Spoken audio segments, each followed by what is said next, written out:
Niining panahon nga ang putling ebanghelyo gihagit sa mga hiwi nga pagtulunan. Kinahanglan mo barug ang mga tinunan ni Kristo sa pagpakigbisog sa paglaban sa pagtuo nga makausa ug alang sa tanang panahon gihatag sa Dios ngadto sa iyang katawhan. Maoy hinungdan nga namugna kining tulumanon ang putling ebanghelyo. 30 minutos nga pagsabwag sa tinuod nga ebanghelyo kauban ni Pastor Jeremias Hangad. Ang putling ebanghelyo tulumanon nga gihatod kaninyo sa Unidos Community Bible Fellowship sa Unidos Plaridel, Misamis Occidental. Ang putling ebanghelyo, ang putling ebanghelyo, ang putling ebanghelyo.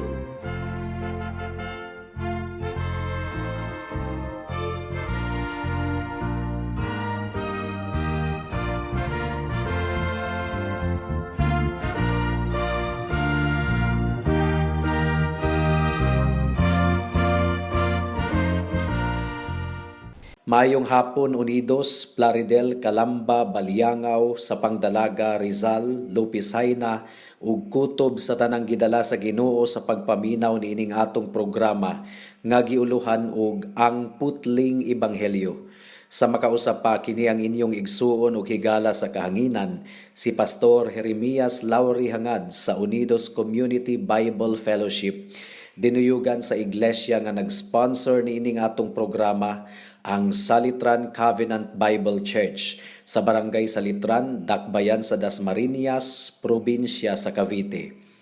Akong gipaabot ang akong pagpanimbaya sa akong lolo nga si Isabelo Lauri Sr.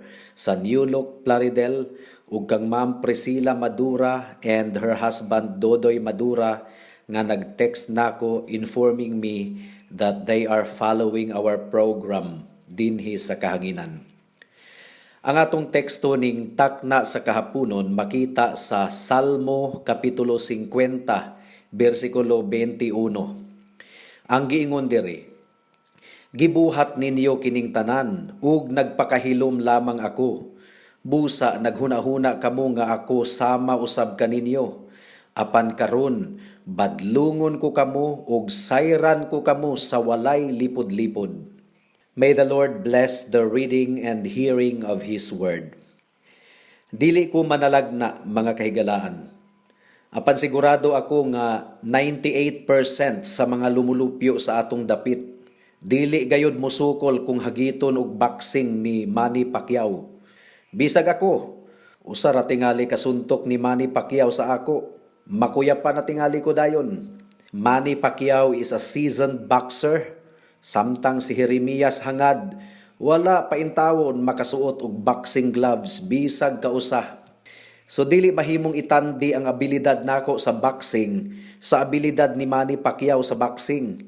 He is a seasoned boxer, mga kahigalaan. And I am not even a boxer. Ingon ni ana ang Dios, walay ikatandi sa atong Ginoo. Walay susama sa atong Dios.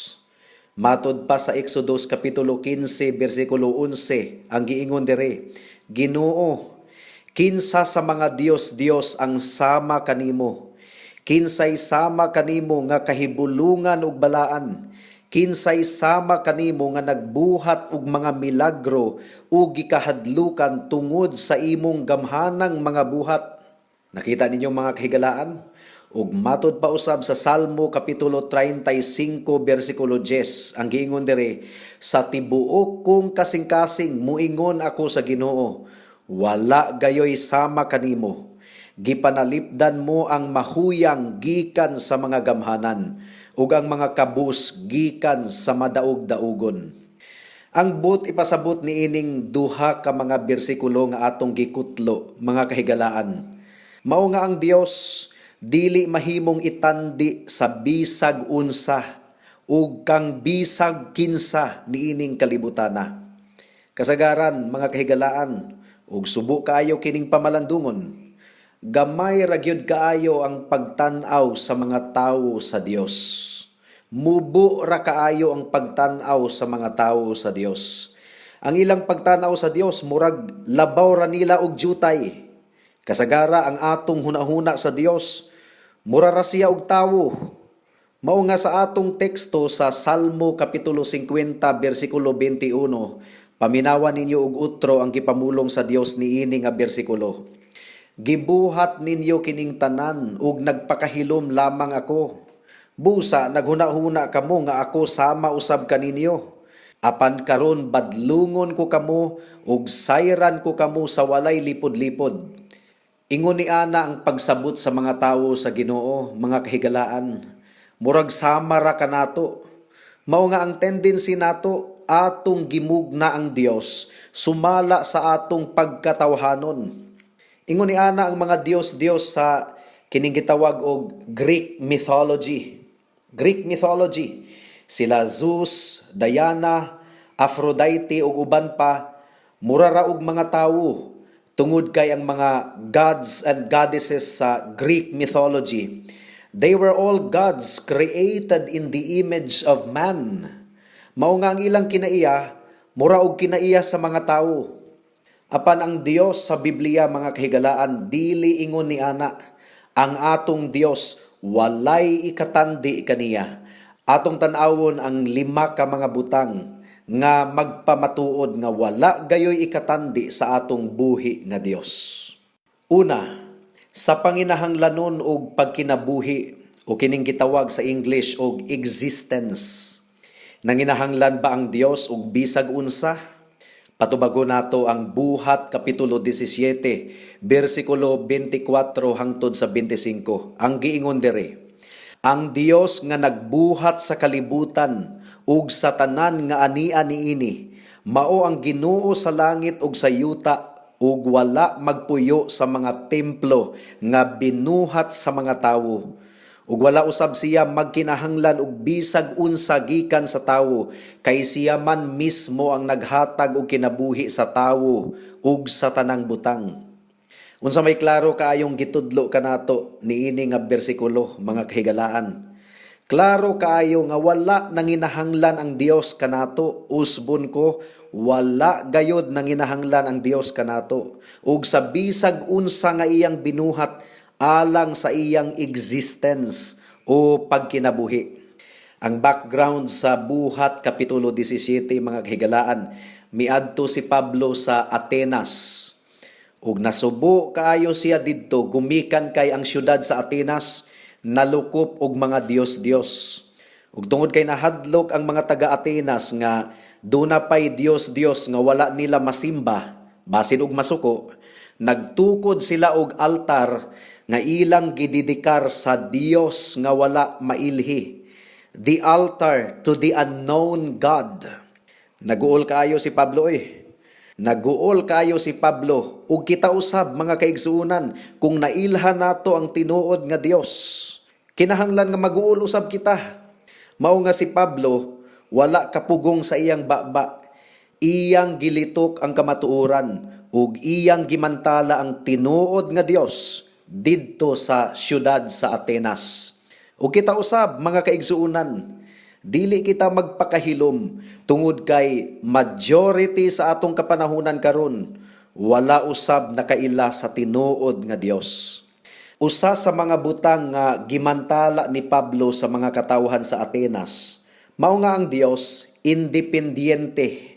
Ang but ipasabot ni ining independent, mga kahigalaan, wala siya nanginahanglan kang bisan kinsa ug sa bisag unsa.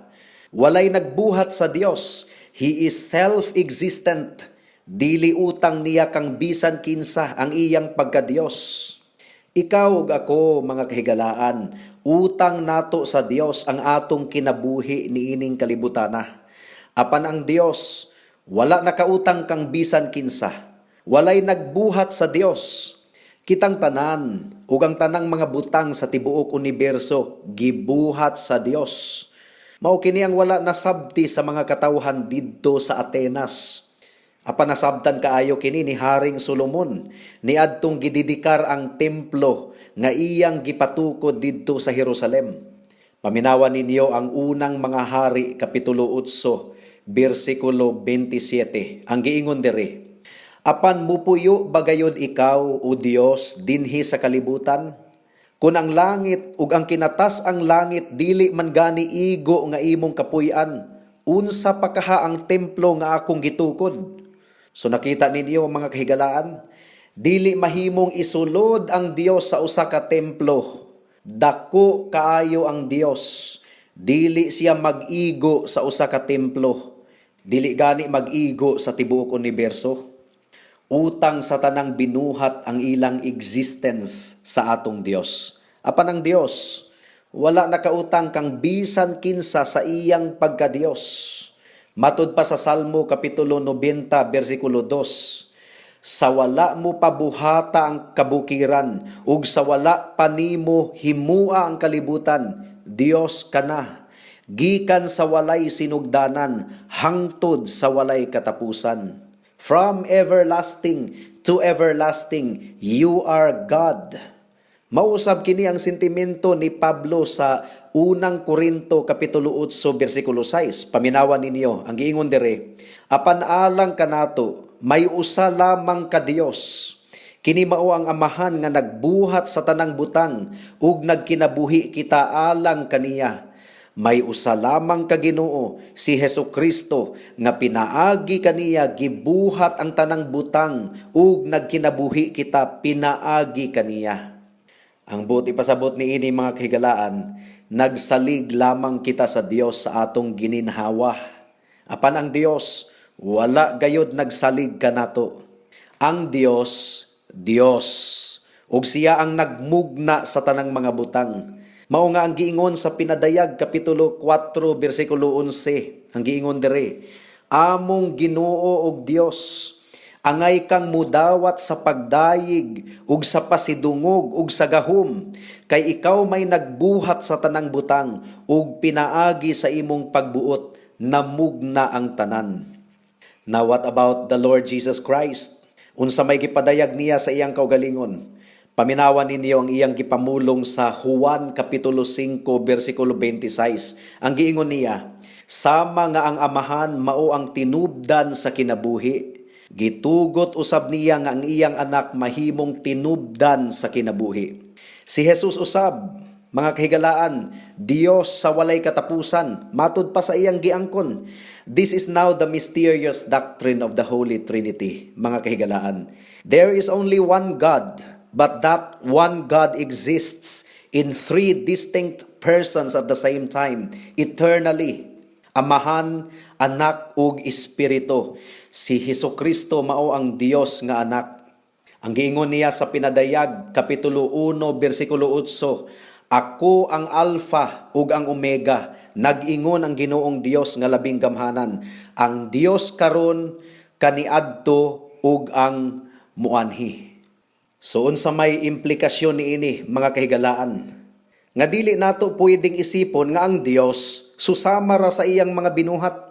Ayaw intawon ninyo og isipa nga ang Dios labaw lang og jutay kanato.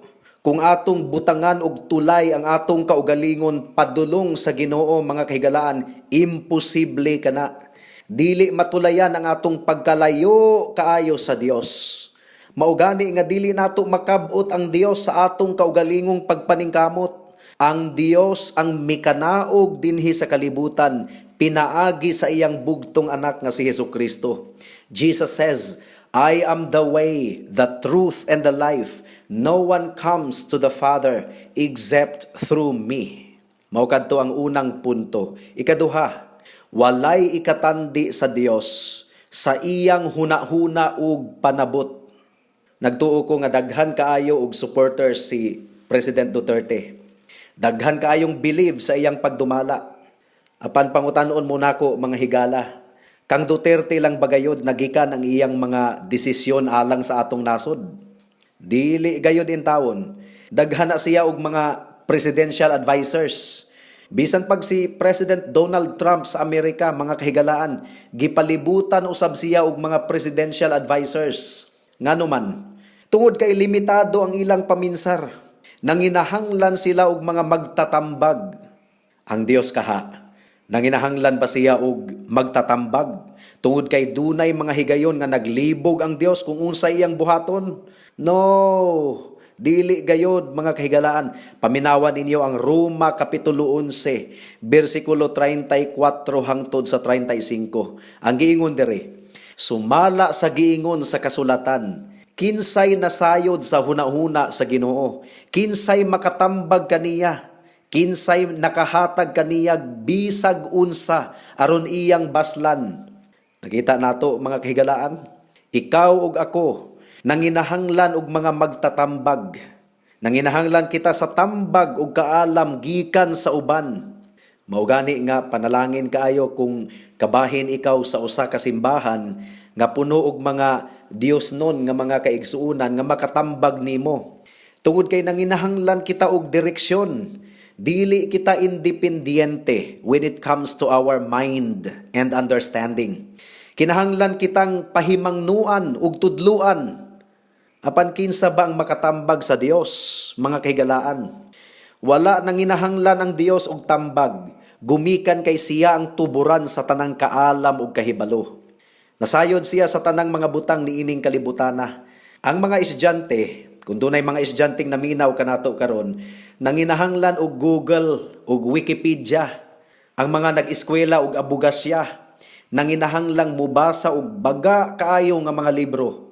Maingon man usab ang mga nag-eskwela og medisina, kinahanglang mubasa og daghan kaayong libro. Apan nanginahanglan ba ang Dios nga mubasa og mga libro aron madugangan ang iyang kahibalo? Dili gayod mga kahigalaan. Wala nanginahanglan ang Dios nga mag-conduct og research aron masabtan niya ang mga butang.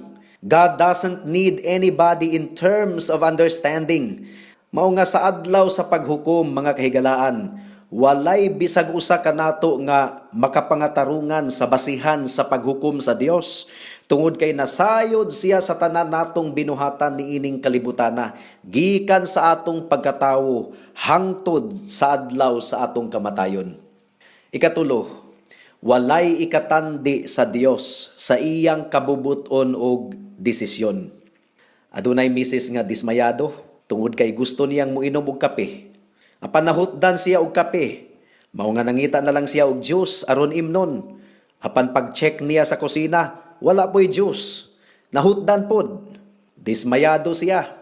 Apan ang Dios makasinati ba og pagkadismaya mga kahigalaan? Paminawan ninyo ang Daniel Kapitulo 4 versikulo 35. Ang giingon dire, ang tanang nagpuyo sa yuta daw walay bili alang kaniya, ug gibuhat niya ang iyang kabubuton ngadto sa iyang mga binuhat nga atua sa langit, ug sa mga nagpuyo sa kalibutan walay makapugong kaniya sa buot niyang buhaton, umay makapangutana kaniya sa iyang gibuhat. So wala gayoy makapugong sa kabubuton sa Dios, mga kahigalaan. He does according to His will. Gibuhat sa Dios ang sumala sa iyang kabubuton, labing labaw ang iyang kabubuton, ug walay makabalibad ug makapugong kaniya. Kining coronavirus, mga kahigalaan, aksidente lang ba kini? Dili gayod. Paminawan ninyo ang Amos Kapitulo 3 versikulo 6. Ang giingon diri, mahitabo bang dili mahadlok ang katawhan kun patingugon ang trumpeta diha sa usa ka syudad?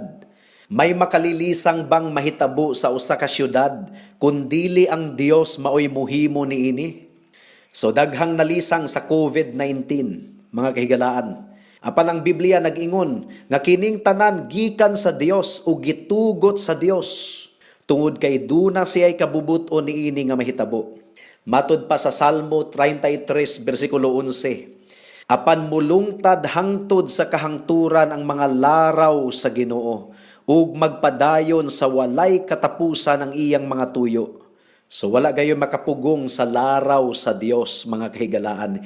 His will is not dependent upon someone else to enable it to come to pass. Naay nag-text nako, nagpaampo nga makapasar siya sa licensure exam for teachers. Ang iyang giingon, Pastor, pugsa gayod og hangyo ang Ginoo nga makapasar ko sa LET. Well, mga kahigalaan, dili nato mapugos ang Dios. Tinuod, mangayo ta niya sa atong gikinahanglan, apan nagsalig kita kaniya nga ang iyang kabubuton mao ang matuman. Dili nato pwedeng masuhulan ang Dios aron buhaton niya ang atong gusto. Kung dili niya i-grant ang atong gusto, aduna siya'y mas labing maayong plano alang kanato. Ikaupat nga punto, walay ikatandi sa Dios sa iyang gahom ug abilidad. Ikaw ug ako higala, nagsalig ra gayod in taon sa gahom ug abilidad sa Dios. Apan ang Dios wala siya nagsalig kang bisan kinsa ug sa bisag unsa alang sa pagbuhat sa iyang mga laraw. Aduna siya'y gahom sa pagtuman sa iyang gustong mahitabo. Ang Salmo 115 versikulo 3 nagaingon, ang among Dios atua sa langit ug iyang buhaton ang gusto niya. Ingon niya na ang Dios mga kahigalaan. Kita ang atong abilidad limitado. Apan ang Dios walay sukod. Imagine ragod ninyo ang pagbuhat sa Dios sa tanang mga butang. Gilitok lang niya ang pulong ug ang tanang mga butang namugna. God simply spoke. There was nothing. And then there was something simply because God spoke. Mo kini ang universo nga iyang gibuhat. Puno sa mga higanting butang, puno sa mga gagmayng butang, nalukop sa kahibulungang mga butang. Iya usab nga gigunitan, giatiman ug gisustinar ang tibuok universo nga wala nangayo og tabang kang bisan kinsa. God doesn't need anybody. He has all power in Himself. Ikalima og katapusan nga punto. Walay ikatandi sa Dios sa iyang gugma ug pagbati. Ang sipyat nga tinuuhan sa mga tawo, mga kahigalaan, mao nga ang Dios kuno puno og gugma sa iyang kasing-kasing, apan wala siya'y kabubuan sa iyang gugma. Mao nga gibuhat niya ang tawo tungod kay nanginahanglan siya og kapahungawan sa iyang gugma. Sumigawas nga nanginahanglan kuno ang Dios kanato. Mga kahigalaan, bakak kana. Wala kita buhata sa Dios tungod kay nanginahanglan siya kanato. When it comes to love and affection, mga kahigalaan, kumpleto na ang gugma sa Dios alang sa tulo ka persona sa balaang Trinidad. The Father, the Son, and the Holy Spirit had a perfect love and affection for each other. Again, mga kahigalaan, this is the mysterious doctrine of the Trinity. We do not teach that there are three gods. There is only one God, but that one God exists in three distinct persons at the same time, eternally. Ug ang tulo ka persona sa Trinidad, tiunay gayod nga nagkahigugmaanay sa usag-usa, sa wala pa niya buhata ang mga katawhan. Pruweba, Juan Kapitulo 17, versikulo 5 ug 24. Unahon nato og basa ang versikulo 5. Ang giingon dire, karon amahan, pasidunggi ako diha sa imong presensya pinaagi sa dungog nga akong gihuptan uban kanimo sa wala pa buhata ang kalibutan. So you see? Ug ang bersikulo 24 nag-ingon, amahan, gihatag mo sila kanako ug buot ko nga bisan asa ako atua usab sila aron makakita sila sa akong himaya. Ang himaya nga imong gihatag kanako kay nahigugma ka man kanako bisan sa wala pa buhata ang kalibutan. Nakita nato mga kahigalaan, nahigugma ang amahan kang Jesus bisan sa wala pa buhata ang kalibutan. God was perfectly contented in the context of the Trinity. Gibuhat niya ang tibuok universo dili tungod sa iyang panginahanglanon. Kumpleto na siya sa iyang kaugalingon. Siya ang tuburan sa tanang panalangin. Ang Salmo 36, versikulo 9 nagaingon, tinubdan ka sa tanang kinabuhi, ug tungod sa imong kahayag, nakita namo ang kahayag. Mudangat na kita sa mga aplikasyon. Unsa may tubag sa atong kasing-kasing, karong nasayra nato nga ang Dios, dili gayud ikatandi kang bisan kinsa ug sa bisag unsa. Una, ato siyang daygon og pasidunggan, mga kahigalaan. Tako siya nga pagadaygon tungod sa iyang pagkasiya. Matud pa sa Roma Kapitulo 11, versikulo 33, pagkabahandianon gayod sa Dios, ug pagkalawom sa iyang kaalam ug kahibalo. Walay makasaysay sa iyang gahom, walay makasabot sa iyang mga paagi. Mahibulong kita, mga kahigalaan, sa atong kahibulungang Dios. Simbahon nato siya, Alagara nato siya. Ang Dios nga wala nang inahanglan kang bisan kinsa ug sa bisag unsa mi desisyon nga bubuhat kanato aron kita makapasidungog sa iyang ngalan ug magmaya kaniya. That's a very extraordinary thing. Gitugot sa Dios nga makalipay kita kaniya. Nanginahanglan ba ang Dios sa bisag unsa? Matud pa ni Wayne Grudem sa iyang libro nga Systematic Theology, gipasabot niya sa mga magbabasa sa iyang libro ang pagka-independiente sa Dios. Matud pa niya, God does not need us or the rest of creation for anything. Yet we and the rest of creation can glorify Him and bring Him joy. Di ba ganahan man ta kung adunay naghatag og importansya kanato? Apan bisag wala kita gikinahanglan sa Dios, gihigugma kita niya ug nag-ugmad siya og relasyon kanato aron ma-enjoy nato siya ug mahimaya nato siya. We are in fact meaningful tungod kay gibuhat kita niya ug determinado siya nga mahimo kitang bililhon sa iyang atubangan. Paminawan ninyo ang Isaias kapitulo 43 bersikulo 7 ang giingon diri, sila ang akong katawhan nga pinili, gibuhat ko sila alang sa akong himaya.